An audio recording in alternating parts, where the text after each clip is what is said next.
There's this law that a lot of people think they know about, but they really don't. It's called entrapment. It's one of those legal concepts that everyone has an opinion on, but hardly anyone gets right.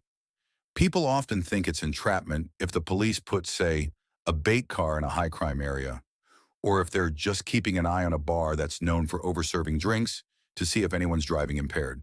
But that's not entrapment. Entrapment only happens when a government agent convinces someone to commit a crime they wouldn't have otherwise committed. So like if the police themselves suggest or pressure you into committing a crime, that's entrapment. I actually know a guy who got caught up in a situation like this. He was an old high school teacher of mine. One day he met this woman online and they started chatting. It seemed like they were hitting it off, so she suggested meeting up for a date. But when they met in person, he quickly realized something wasn't right.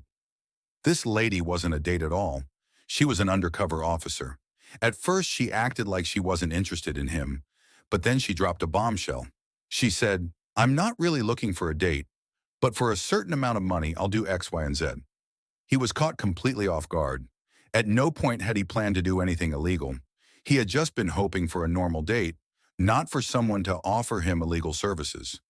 But the officer pushed the issue, and in that moment, he agreed.